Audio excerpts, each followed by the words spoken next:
learn about different, what we call logical fallacies.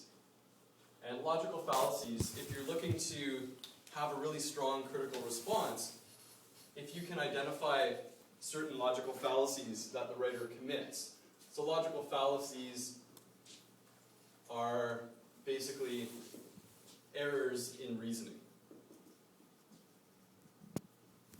Now, one type of logical fallacy we've already talked about quite a bit in this class is generalization. Also sometimes known, of which stereotype. A stereotype is a type of generalization here. So we've seen a lot of examples of generalizations in the prompts that we looked at.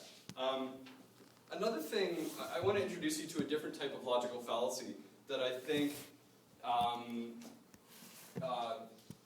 that you could identify. And some of you did identify it, you just didn't know what to call it. So I just want to read the introductory paragraph to this prompt here, and I want to see if we can sort of intuit what the problem is with the writer's logic here. I mean, if we're looking to read it critically and to identify some improper logic here. So this is what the writer claims. Perhaps the most serious affront to our freedom as Canadians is the Narcotics Act. Some drugs have been arbitrarily classified as bad by the powers that be. As a result, anyone caught possessing or distributing marijuana, cocaine, LSD, hashish, heroin, or any other banned narcotic can be sent to jail. Meanwhile, drug corporations like Pfizer can create any drug that they want and sell it legitimately. A drug like cocaine, which has been productively used for thousands of years, is illegal, while a newly created and scarcely understood antidepressant like Prozac is legitimately prescribed to millions of people all over the world. Simply put, if some drugs are legal, then all drugs should be legal. Okay.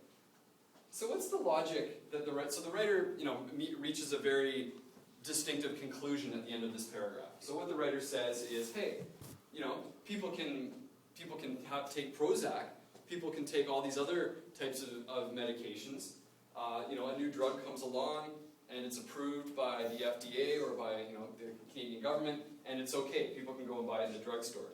But a drug like cocaine, cocaine is not just some new drug invented in the last 10 or 20 years by a company like Pfizer.